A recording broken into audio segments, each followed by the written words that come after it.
तर मित्रांनो, जय शिवराय.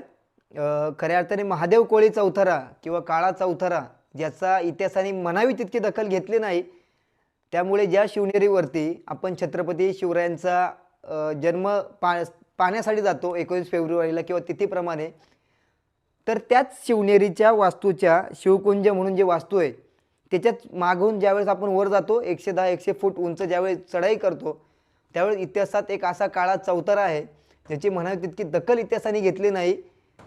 तर त्याच वास्तूच्या शेजारी असणाऱ्या वास्तूबद्दल ज्यावेळेस मी व्हिडिओ बनवत होतो आणि सांगत होतो, तर आमच्या त्या ताईने तो व्हिडिओ शूट केला. तो व्हिडिओ अखंड महाराष्ट्रात व्हायरल झाला. त्यामध्ये मला अनेकांनी त्या वास्तूबद्दल ऐतिहासिक संदर्भ मागता काही बांधवांनी मला सांगितलं होतं की दादा तिथेच बाजूला महादेव कोळी चौथरा आहे, त्याबद्दल तू व्हिडिओ बनव. काहींनी तर माझ्या आक्षेप घेतले की बाबा तू व्हिडिओ का बनवत नाही, तुला इतिहास लपवायचा आहे का. तर मित्रांनो, आपण या महाराष्ट्रातले भूमिपुत्र आहोत, त्यामुळे हा इतिहास जर माझ्यातर्फे अखंड महाराष्ट्राला समजणारा असेल तर मित्रांनो मी ते स्वतःचं अभिमानास्पद बाब समजतो.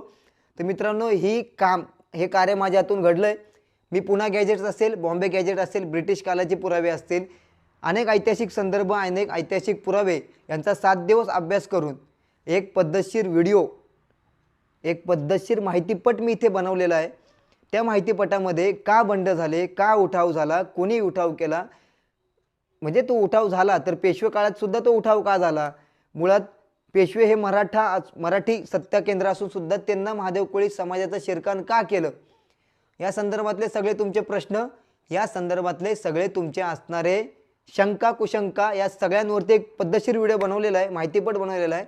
मित्रांनो, मी तुमच्या सगळ्यांना विनंती करतो तो माहितीपट उद्या सकाळी किंवा कधी तुमच्या समोर येईल.